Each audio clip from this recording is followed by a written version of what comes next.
So come on, watch the video and subscribe. You will not regret it. It's some good material. Okay guys, we are continuing our teaching in Genesis. Last time we stopped, we were in chapter 7, and Noah had entered the ark, and we have to remember that when he entered with all of the creatures, that is the species of the animal kingdom, everything that walked upon the face of the ground, of the unclean in pairs of 2, and of the clean in pairs of 7. And Noah entered the ark 7 days before the rain. After 7 days, the rain came upon the earth, and it rained for 40 days and 40 nights. And the waters of heaven came down the floodgates from beneath, that is the oceans. They were released, and the water enveloped the whole earth. And the last picture that we have of Noah was in the ark for 150 days as the waters remained on the face of the ground. All right, so now let's go to chapter 8. And guys, I think we should be able to do this pretty quickly because it's, for the most part, predominantly, it's basically narrative, and we don't have as many repetitions as we did in chapter 7. But let's go, 8 and 1. But God remembered Noah and all the beasts and all the cattle that were with him in the ark. And God caused a wind to pass over the earth, and the water subsided. Also the fountains of the deep and the floodgates of the sky were closed, and the rain from the sky was restrained, and the water receded steadily from the earth, and at the end of 150 days the water decreased. In the 7th month, on the 17th day of the month, the ark rested upon the mountains of Ararat. The water decreased steadily until the 10th month. In the 10th month, on the 1st day of the month, the tops of the mountains became visible. All right, so it just simply says, verse number 1, God remembered Noah. Now it uses the term remember, zakar. It doesn't mean that God simply forgot. It just simply means God brought to mind what God himself had promised, in that the waters would not destroy the world permanently, but that it would bring an end to all life. So God is remembering, or in other words, God is now acting towards Noah to reestablish life for Noah and the animal kingdom. And it said that God caused the waters to begin to recede, to dry up by the use of a wind. We see that same idea being stressed, and we're not going to get into it now, but it will be stressed once again when the Lord causes a strong wind to move over the face of the Red Sea to cause movement of the waters. But here the idea simply is the drying up of the earth. And then it also says in verse number 2, when it says the fountains of the deep and the floodgates of the sky, that is from the top and the bottom. That's what we talked about, the rain that was coming upon the earth, the rain that fell from the heavens and the floodgates of the oceans. God stopped the rain from falling, and he caused the waters of the oceans to begin to return to their normal places, and he restrained any further raining from the sky, so it didn't rain anymore. And so in verse number 3, we basically see that the waters just steadily dried up. It dried up. So there was a drying up of the waters in the atmosphere of the heavens, and it was a receding constantly of the waters into the water tables of the earth, and the waters moved back into their places. So we just basically see a constant drying of the waters, and the ark itself rested upon a place called Mount Ararat. Now this is basically a mountain region somewhere in the regions of southern Russia and Turkey. It's a long region of mountain ranges in that area. So we don't know exactly where the ark rested, but it was in that particular area. And we don't know where it was in the upper caps or the lower caps. We don't know. It just simply said, the scripture says, it rested in Mount Ararat in the region of southern Russia, somewhere Turkey, that area. It's an extensive mountain range. And the waters continued to simply to just recede, Let's move. Then it came about at the end of 40 days that Noah opened the window of the ark which he had made. And he sent out a raven, and it flew here and there until the water was dried up from the earth. Then he sent out a dove from him to see if the water was abated from the face of the land. But the dove found no resting place for the sole of her foot, so she returned to him into the ark, for the water was on the surface of all the earth. Then he put out his hand and took her and brought her into the ark to himself. All right, so basically 6 through 9, we see Noah beginning to test to see how much has the water dried up. So he sent out 2 birds. A raven was the first bird. Now, raven is an unclean creature. It's classified as one of the unclean animals. And the reason for this basic classification was because the raven would eat dead things. The raven would eat dead things. So what it said, he first sent out the raven to see whether the land was dried. What the raven did was the raven went out and he would land upon the carcasses, the dead carcasses from the flood, and would simply eat those carcasses. And also the raven may land in high peaks of the mountain in order to live there. But the point is, the raven would survive on the dead carcasses from those animals that died in the flood. So the raven simply remained. So when he sent the raven out, the raven did not return. So Noah said, let me send out the dove, because the raven was not a good indicator to know whether or not the land was dry. The dove, unlike the raven, a clean creature classification. Remember, clean and unclean. Dove is classified clean. The dove would not eat dead animals. The dove would basically eat that which was alive, or basically the plants and flowers, things of that nature. So it wouldn't eat dead carcasses. And the dove would like to reside somewhere in the lower parts of the valley. So it wouldn't live in the higher parts. So in other words, if the dove returned, that simply meant that it still was not dry yet. So he sent out the raven. Raven stayed. He turned around. He sent out the dove. The dove returned. And that was an indication that it was still not dry yet. Okay? 10. So he waited another 7 days, and again he sent out the dove from the ark. The dove came to him toward evening, and behold, in her beak was a freshly picked olive leaf. So Noah knew that the water was abated from the earth. Then he waited yet another 7 days and sent out the dove, but she did not return to him again. So now we see him doing what? He's testing once again. Since he found out that it was not dry, he sends, and it's probably the same dove, or even if it's a different dove, it doesn't matter. The point is, it was a dove. He sent out the dove again after 7 days, and then when the dove actually returned, this time the dove had an olive leaf in the beak of the dove. Now, what you have to understand about the olive tree is it can survive submerged underwater, and it can also grow underwater. Okay, but what it does indicate is the waters are continuously abating, it is receding, and the earth is getting drier and drier. All right, and finally he sends out that particular dove as we are here now. And the dove did not return again. So that simply meant the land was now dry for the most part. For the most part, there may have been puddles of water, but for the most part, it was dry. All right.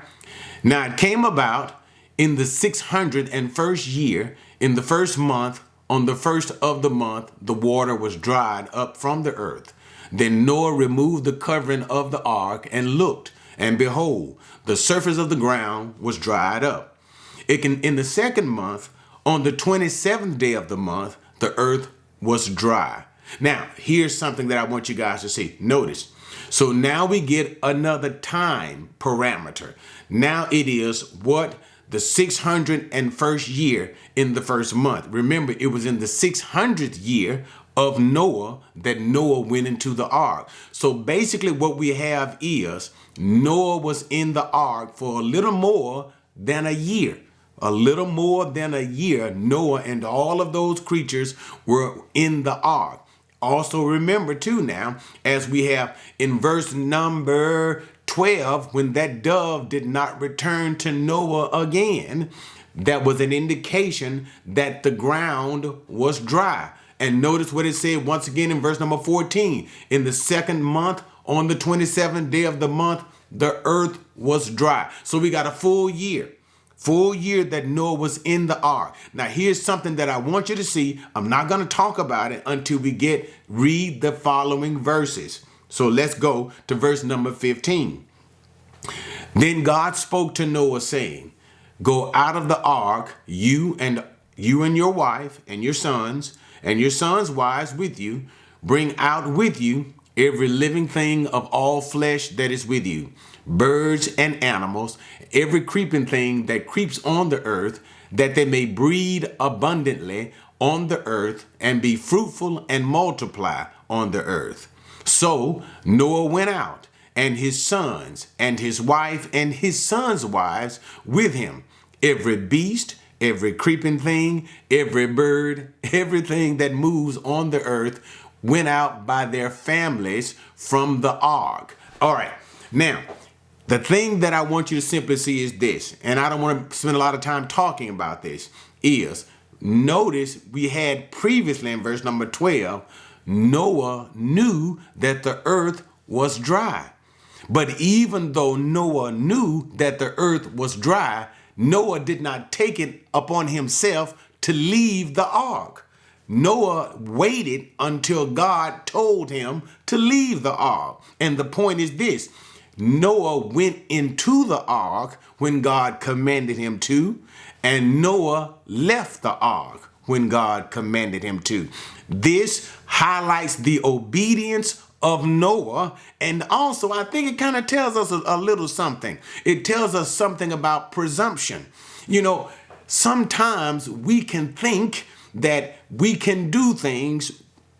Let me say it this way. You know, when the scripture says this, trust in the Lord with all of your heart and lean not to your own understanding, but in all your ways acknowledge God, and he will make your path straight. Or I think it says in the King James Version, he will direct your path. But the point that the scripture teaches is, in the wisdom of Proverbs, do not act before consulting the Lord. And here we see that same wisdom of obedience being stressed in the life of Noah.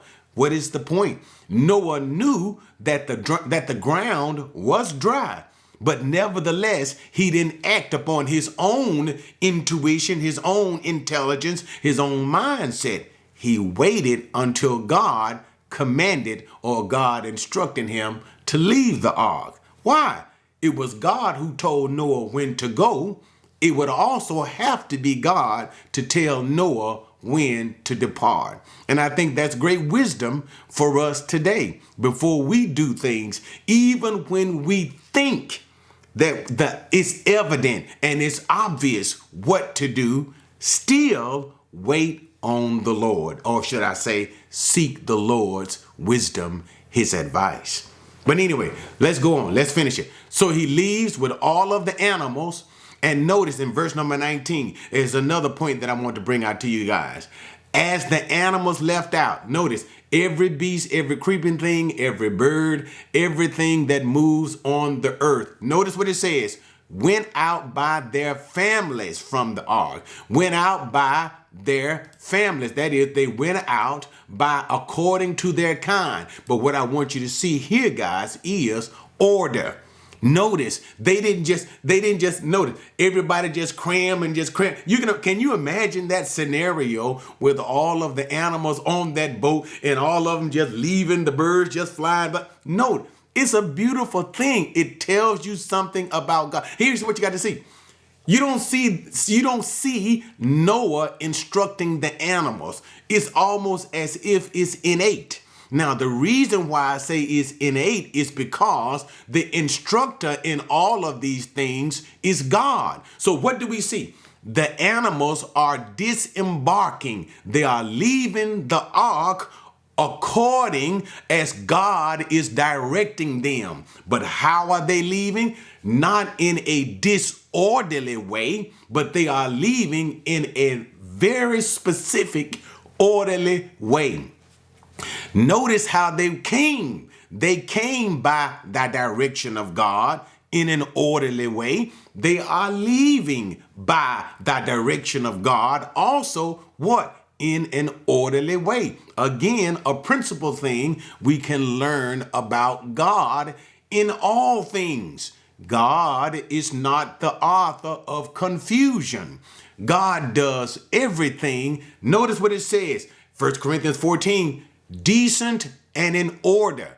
God does all things in an orderly way. As a matter of fact, guys, even in the rapture, we don't all just go up at the same time. The scripture teaches that even in the rapture, we go up each of us in our own order. So God does everything in an orderly way. Principle to always remember. But anyway, so let's finish it. We got to finish it. So then Noah built an altar to the Lord. I'm at verse number 20. And he took of every clean animal and of every clean bird and offered burnt offerings on the altar. The Lord smelled the soothing aroma, and the Lord said to himself, I will never again curse the ground on account of man, for the intent of man's heart is evil from his youth, and I will never again destroy every living thing as I have done. While the earth remains, seed time and harvest, and cold and heat, and summer and winter, and day and night shall not cease. All right, so when Noah departs the ark, he makes a burnt sacrifice to God. So here's basically what you have. You have because it is called a burnt offering, the idea is whole burnt offering. It is rededication. So what we have is all of creation is being rededicated to God once again. The whole burnt offering is a spiritual indicator that all of this is supposed to be spiritually in service to God. That is the idea behind the whole burnt offering. It is all wholly or completely given in service to God. And what is being given in service to God at this time? All of creation. That's the idea. All of creation. Remember when Noah in the beginning notice what he did. For the unclean animals, pairs of two. That means one male, one female in pairs. But for the clean animals, he took 7 pairs, 7 of those pairs. Now we see why Noah took those 7 pairs. Why? Because what is said in verse number 20, of those 7, of each of those, to be honest with you guys, it blows my mind. The size of that altar, how long it took Noah to do that sacrifice. Notice he took every clean animal. So from every species of every clean animal, from the clean animal of all the animals, from the clean animals of all the birds, he took at least one or maybe even a pair of each of all of those different animals. How many different species was it? All of them. He did that in order that it may be rededicated to God. That was a huge burnt offering. And can you imagine the smoke that rose up? And notice what the scripture says, into the nostrils of God. So as God is looking at that offering of Noah, as Noah is saying to God, I dedicate all of this. The whole idea is along with himself, along with my sons, along with our wives, I dedicate all living things back to you again. And as that smoke rose up into the heavens, into the nostrils of God, notice the scripture says God thought it was a soothing aroma. In other words, it was an acceptable offering sacrifice to God. God accepted Noah's offering. And God responded with a promise. And here what we have when they say, and God said to himself, that is reflexive. That's what reflexive means. God thinking to himself. God speaks to himself. And now God vows to himself. What does God vow? He vows that as long as this earth remains, he will never destroy the entire earth. Now notice, he didn't say portions of it.